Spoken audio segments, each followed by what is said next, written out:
Magandang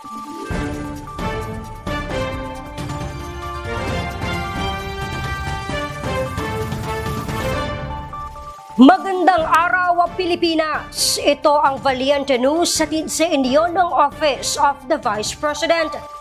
Tuloy-tuloy ang pagtutulungan ng iba't ibang sektor, organisasyon at maging ng mga individual upang mas maparami pa ang bilang ng mga puno sa bayan ng Panglima Sugala sa isla ng Tawi-Tawi.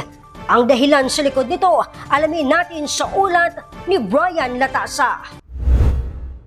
Sa bayan ng Panglima Sugala sa isla ng Tawi-Tawi sa Mindanao, matatagpuan ang isa sa mga kakaibang ibon sa buong mundo, ang Sulu Hornbill, na sa ngayon ay critically endangered na dahil sa patuloy na pagbaba ng populasyon nito. Kung kaya't para sa Forest Ranger na Sir Hermie, napakahalaga ang patuloy na pagtatanim ng mga puno sa kanilang lugar upang may matirhan pa ang nasabing ibon. Mas maganda magtanim tayo ng kahoy, especially may mga kahoy din siya tayo na pwede yung bunga niya pwede kainin ng mga hornbill. Marami ng parang lugar na puntahan ng mga hornbill dito, sir. Saad naman ng Forest Ministry Specialist na Sir Ernest Sally, isa sa deforestation sa mga naging hamon noon sa Panglima Sugala, kung kaya tinutukan nila ngayon ang pagsasagawa ng tree growing activities upang madagdagan pa ang bilang ng mga puno sa kanilang komunidad.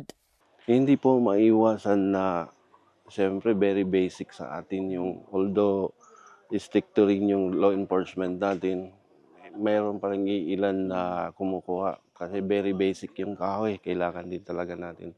Ang pangangalaga sa kalikasan din ang nagtulak sa grupo nila Engineer Gadni na lumahok sa iba't ibang tree growing activity. Sa katunayan, isa rin sila sa naging katuwang ng tree planting activity ng Office of the Vice President, Bangsamoro Autonomous Region in Muslim Mindanao o BARM Satellite Office sa bayan ng Panglima Sugala. Isa na ito sa mga advocacy namin na mag-serve sa community kasi ang tree planting, time will come, makakatulong po ito, lalong-lalo po sa environment natin. Ngayon, we are facing about climate change. So, pag marami po ang matanim natin, of course, makakatulong po yan. Unang-una, na-experience na po natin ngayon yung climate change. So, dapat government man o civilian, dapat magtulong-tulong po tayo para at least, actually hindi na natin mabago ito at least, ma-minimal yung mga damages.